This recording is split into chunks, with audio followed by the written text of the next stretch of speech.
Hi, this is Trey Pastor. I'm doing a reaction to another Mr. Nightmare video, which I love doing. This is 3 True Disturbing Quarantine Stories, Volume 2. So let me get my reaction review to this, and I'll be right back. Okay, let me put my headphones in.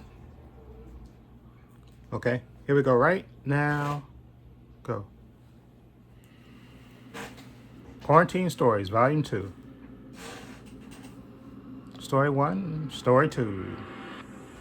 Story 1. I'm 24 years old, still living with my mom and dad, along with my 2 younger siblings. My parents bought a new house in March, just around the time coronavirus really started to be taken seriously around me, Okay. and quarantining started. So we were in the unpacking and settling in phase during all this. My room is actually in the basement, which I don't mind. It's furthest away from my parents' room. It's technically just an extra room in the house, not really meant to be a bedroom, but we made it one. Plus, my parents figure I'm going to be moving out soon, so why give me one of the better rooms in the house? The basement in this house is huge. It's really cool, and I get to feel like it's kind of my own basement in a way because of my room. But right off the bat moving here, weird things would happen. Inside my room, mostly at night, I'd hear strange sounds inside the walls. I knocked on the wall, and it seemed to be hollow. There's a vent in the room. I thought maybe there was an animal in the vents. I used my iPhone flashlight to get a look inside, but I couldn't really see anything. Whatever, house noises, I figured. If it persisted, I would tell my dad to look into it. Okay. I set up my Xbox on the basement TV.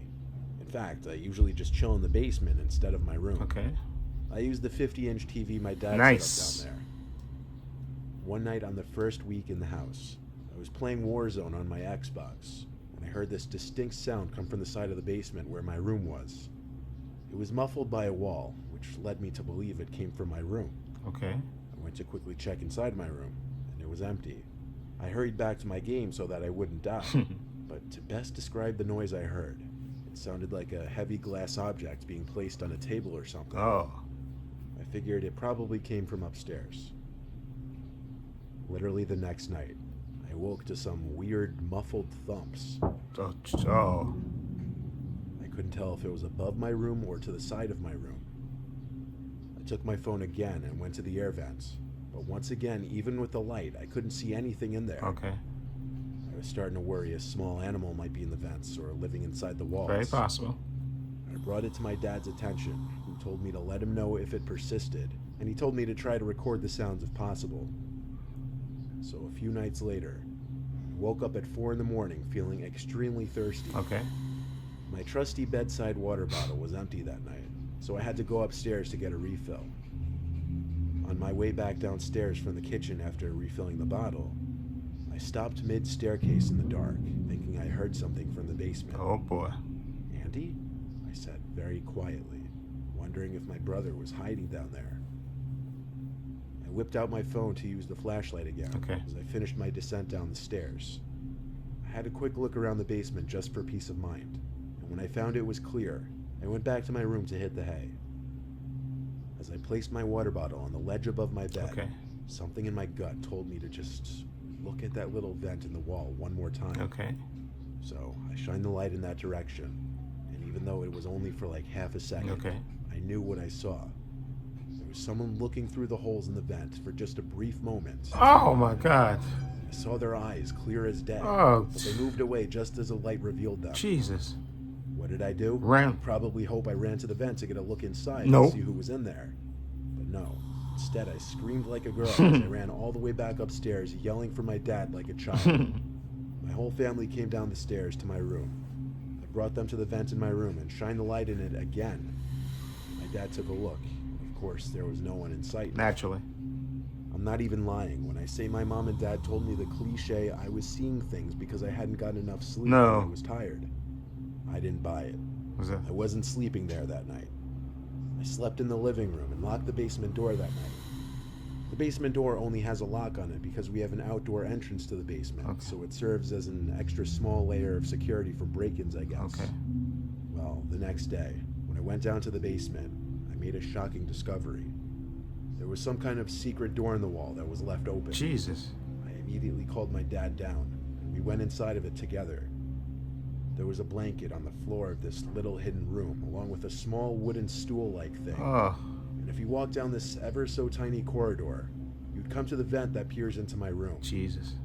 This discovery would otherwise be cool if it didn't lead to the realization that someone has been living in this room, possibly raiding our kitchen, and possibly watching me in my room as I slept. Jesus. I think when the person living in the room heard the commotion I made the night before, they figured it was time to bail. Yep. I just still fear that they may come back. Exactly. Change the locks and call the cops. Story 2.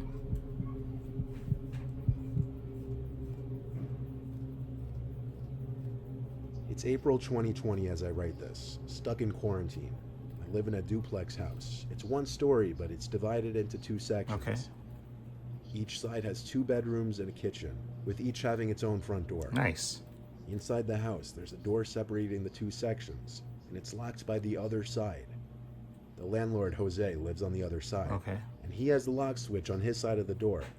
Obviously, that's not exactly a situation I've been entirely comfortable with. I don't blame So I took it upon myself to install some camera I bought on Amazon. It connects to my phone to alert me when motion is detected. you. Okay. I aimed it right at that door. But did I ever expect to actually get any kind of notification from that app? No. That's why when I got a notification about movement on the camera, I freaked out. I opened the app and saw in the very laggy, low frame rate video that the door connecting the 2 sides of the house was open. I was literally sitting in my car in a parking lot, heart racing, Yeah. waiting. A few minutes later, I saw Jose walking through the doorway, and a few seconds later, shutting the door behind him. Mm-hmm. I was supposed to go shopping, but instead I raced home to check my apartment. Yeah. But as far as I could tell, nothing was touched. I didn't know whether to confront him or see if it persisted, but the curiosity just ate away at me that night. I knocked on his front door and told him about my camera, Yeah. and that I knew he entered my apartment. There you go. He admitted it right away, but he had a reason. He said he smelt a burning smell that he thought was coming from my side of the house, and he knew I wasn't home, so he had to check if I left the oven on. Given that I couldn't find anything stolen, I had to just say, okay, thanks. I mean, realistically, it was a viable reason for him to come in, right? Still, that night while I was in bed, I wasn't happy about him just coming into my side of the house. I don't blame you. I mean, that's against the law, isn't it? Exactly. Given that we're both always home now makes the situation a little more tense. A few days later, I was up really, really late on a Zoom call with my friends when I got that dreaded notification on my phone that there was movement. Oh boy. I closed my laptop for like a second to go outside my room. All of my lights were off out there, obviously. Yeah. It was like 3 a.m. I was in the living room, and I saw Jose standing in the corner. Oh. He had something in his hand that I couldn't see, but he was surely looking at me. Jesus. I could only see him because the light from my bedroom came out to the living room slightly. He started walking to me like a zombie. Oh. I told him to chill out as I backed away Back up into my room. and get a weapon. When I saw him still approaching me with this lifeless posture, I slammed the door shut and locked it. He started to pound on the door with some blunt object and tried the doorknob. Call the I cops. yelled at him to stop before I called the police. And just like that, he stopped. And a few seconds later, I heard the door separating the apartment slam shut. I peeped into the outside. He appeared to be gone. I got the police on the phone and had them come to the house. We got Jose to come to my side of the house. Okay. He claimed he didn't remember a thing. And as the 4 of us watched the footage on my phone of him entering my side of the apartment, he had this look of fear and remorse. That's when he claimed he has a sleepwalking problem Get that's out of gotten here. worse recently. Get out of here. And he's on a bunch of medications. The police asked me if I wanted to press charges. I looked at Jose and said no. However, as soon as the police left, I barricaded that door with my dresser and started looking for new apartments. Yeah. I haven't seen Jose since, and I'm not staying here much longer. I don't think I believe his sleepwalking story. Me either. It truly seemed he was trying to hurt me that night. Exactly. Something wrong with Jose. Story 3.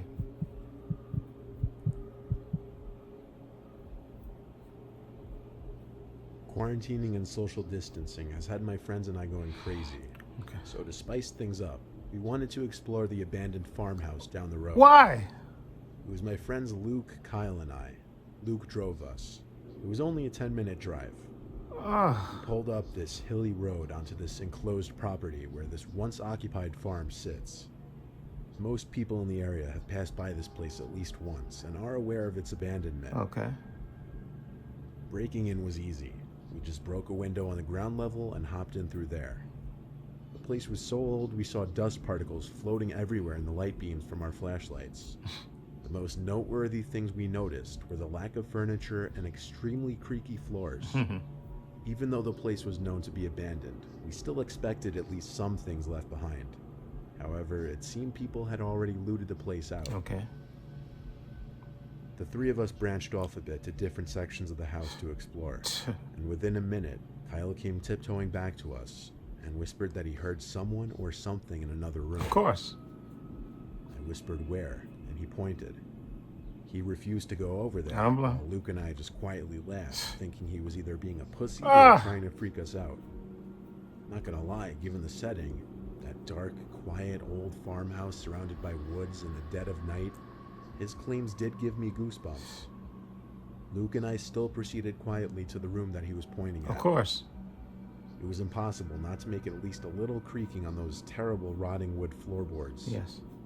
Then we discovered that the little room contained a two-way staircase, one going upstairs, another going to the basement.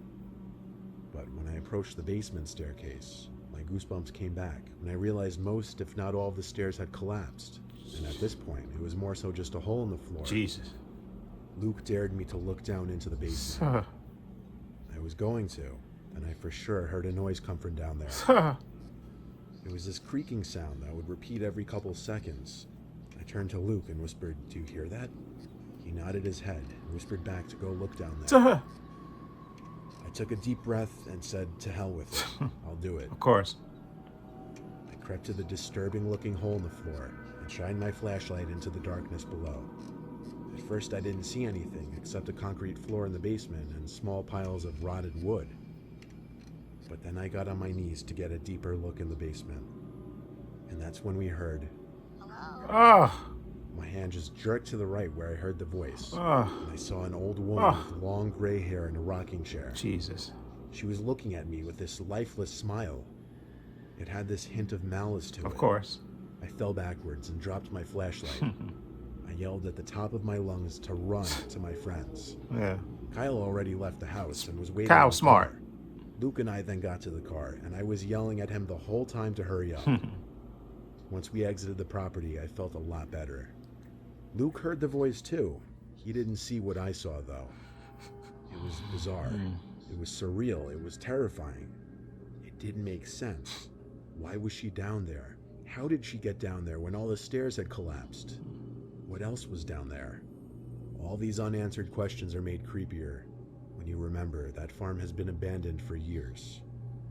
It ain't no ghost or anything. It's probably like a homeless person. That's what I don't understand why these people, they act surprised that, you know, that there's homeless people. That was probably what it was. Probably a homeless person, probably stuck in the, you know, living down there. Okay, those are good stories. But like I said, the last story is, first of all, what possessed anybody to just say, you know what, I'm bored. Let's go to this abandoned farmhouse at night because I got nothing better to do. Possibly nothing could possibly be in there that could kill me. Maybe a weakened floor or something. I could slip and fall and crack my neck or crack my skull. Why not? Like I said, no offense, but only white people do silly stuff like that. Let's just go to a random abandoned farm at night. You know, why not? For shits and giggles, why not? That's beyond stupid. But seriously, I don't know why it would be out of the possibility that even though it's an abandoned farm, it's still kind of a shelter.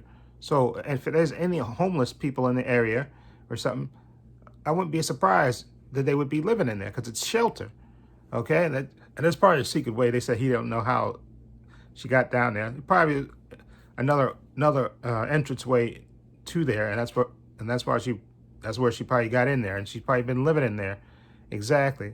Let's be honest. Like I said, it's a farmhouse in the woods. I'm sure there's either she brings stuff there or there's fruit or something or something. There's some way that she's surviving there. She's obviously not staying there, not eating. That makes no sense. She'd be dead.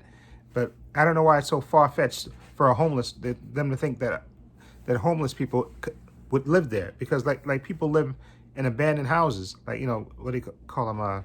There's a term, we squatters, right? Where squatters go into abandoned houses and sometimes they live in there because it's shelter. I mean, they may not have no power and electricity, or sometimes they tap into power on the street or something. It's because it's shelter. It's a shelter. It's a building, so it's, you know, protect you from the elements. So that's why that story to me is that much scary. But because that's, to me, that's just silly, going down to that place in the first place. I ain't never that bored that I want to go to an abandoned house or apartment at night. That makes zero sense to me. But anyway, the first story with that was obviously somebody living in that house, living in the walls. Probably a homeless person. Like I said, I don't know, because they said they recently bought the house, so it could have been if I think that nobody was living there for a while before the house was on the market, and then, like I said, maybe a homeless person discovered that and or saw the people moving out and decided, you know what, let me move in there. And then when the people came, he probably said, oh, that's even better. And he probably came out of his little secret entranceway at night, raided the fridge, and probably the people, like I say, your family probably never knew that food. They just probably assumed it was somebody else eating the food in there, because it could have been a situation like that. Like, I have food in my refrigerator and stuff, and if my brothers or a stepfather eats it, I don't, unless it's for something specific that I know that I bought that I want to eat. I don't know, like I said, we buy stuff that we generally eat together. If somebody drinks of it, I don't think nothing of it. So they could have, like I said, the homeless guy could have been living there for weeks or whatever since they moved in there, except that he started making noise, and obviously he heard the noise and stuff. So that, so his gig is up. But that is kind of creepy though. I said, living down there by yourself, that's, it's big basement. I used to live in a basement apartment with my family, but then it was a lot of us. So, but it was still kind of creepy at nighttime. at certain, we got a long hallway that led to the boiler room and stuff, and the meters. A basement can be really creepy. Okay, especially at night. But anyway, the second story, I don't believe that guy about the sleepwalking. That's just seemed too convenient. Okay, the guy, come on. And then the guy kept coming at you. The second time, he kept coming at you and then banging on the door. No. I don't think sleepwalker would be banging on a door. Okay, I don't buy that at all. He was stalking for a reason, and he had evil intentions. Okay, and I don't know why. I would have moved out. I would have moved out with the cops. I wouldn't have even waited around.